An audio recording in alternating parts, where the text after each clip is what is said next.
P4实验室是目前世界上生物安全等级最高的实验室，也是最安全的实验室。实验室的建成，标志着我们国家的科研人员能够在自己的实验室当中开展烈性病毒的一些研究工作。Before the pandemic, much of the world had never heard of the term gain of function. Put simply, it's genetically manipulating a virus to give it new functions, like the ability to infect humans. That's what was happening inside the Wuhan lab. You know, there's quite a logical explanation when you look at the virus and its special characteristics. That, you know, this is the result of taking a natural virus and mucking around with it.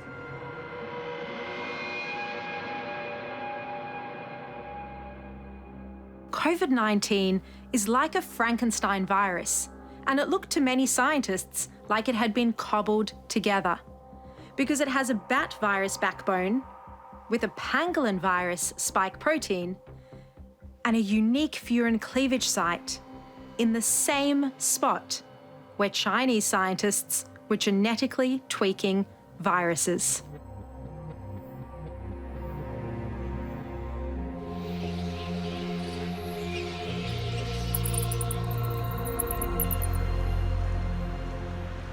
For those who keep bringing up, you know, the possibility of a bat in the wild markets in Wuhan having been the source of COVID-19, scientifically that has really no merit because it can't infect bats. So it couldn't have come straight across from a bat if it can't infect a bat. If COVID-19 was the result of gain of function or other risky experiments at the Wuhan lab, remember this: that same lab was being partly funded by America. Dr. Fauci, knowing that it is a crime to lie to Congress, do you wish to retract your statement of May 11th where you claimed that the NIH never funded gain-of-function research in Wuhan? Senator Paul, I have never lied before the Congress, and I do not retract that statement. Take an animal virus and you increase its transmissibility to humans, right. You're saying that's not gain of function? Yeah, that is correct. And Senator Paul, you do not know what you are talking about, quite frankly, and I want to say that officially. Dr. Anthony Fauci is America's top medical advisor. I found a scientific paper he wrote in 2012 where he argued the benefits of gain-of-function research were worth the risk of a pandemic. In total, American agencies funded 65 research projects at the Wuhan Institute of Virology. So you don't want to go to Hoboken, New Jersey, or to Fairfax, Virginia, to be studying the bat-human interface that might lead to an outbreak. So you go to China. Are you concerned at all about how it happened that the gain-of-function ban was lifted during the Trump administration?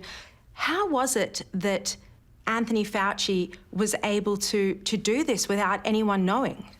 Well, I don't know for sure who all was involved in that decision-making process. I can say this much. When we look back and figure out how that decision was made, I hope that all of those parties were able to come to the table, express their viewpoints, their concerns, so that we had not only a decision, but an informed decision that was made. I've seen very little evidence to date that there was a broad-based information exchange before the decision was made by Dr. Fauci to lift that ban on gain-of-function research.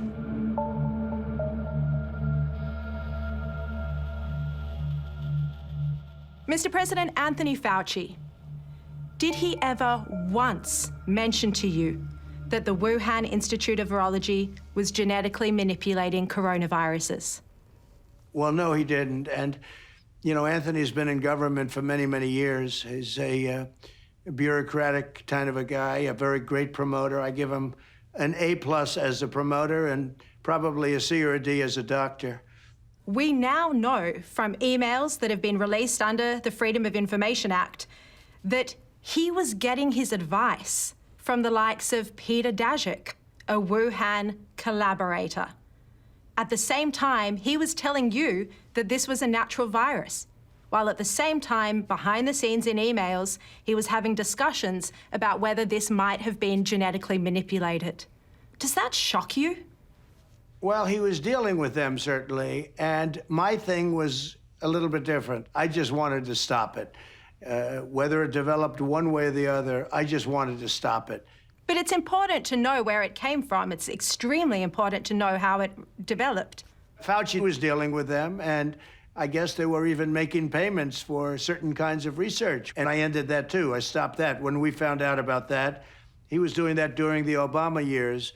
And when I found out about it, I said, can you imagine that the United States is making payments to a Chinese lab? So just that on its face didn't make sense, but I stopped that.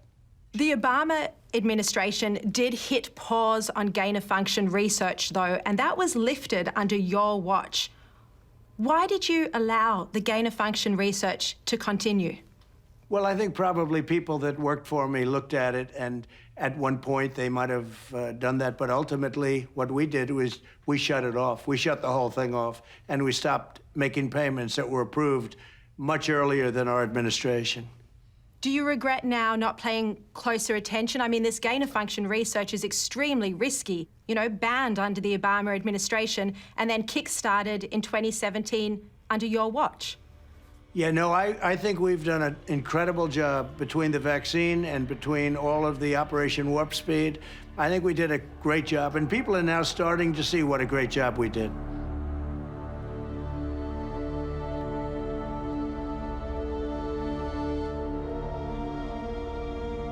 While writing my book, I discovered a crucial piece of the COVID-19 puzzle. Cybersecurity analysts at Internet 2.0 recovered Chinese government data that had been virtually wiped from the web. It showed there was a buy-up of PCR equipment used to test for coronaviruses in Wuhan in 2019. The next month, one of those machines went to the Wuhan Institute.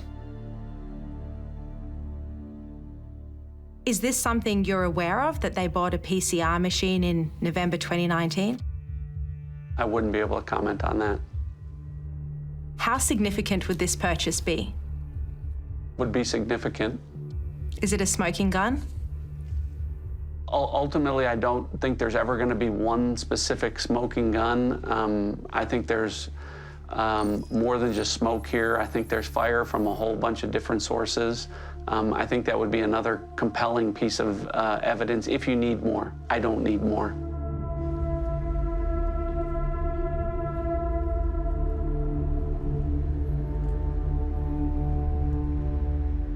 Mr. President, I just want to ask you about this idea that the Wuhan Institute of Virology has strong ties to the Chinese military and was working on secret projects with the Chinese military. Do you think SARS-CoV-2 was developed as a bioweapon? So, I'd like to think it wasn't, and I'll probably have to leave it at that because I want to give the benefit of a doubt. And China was also affected by it, so I really don't think it was, but nobody can really know for sure, and certainly now most of that evidence is gone, and it's going to be very hard to find out.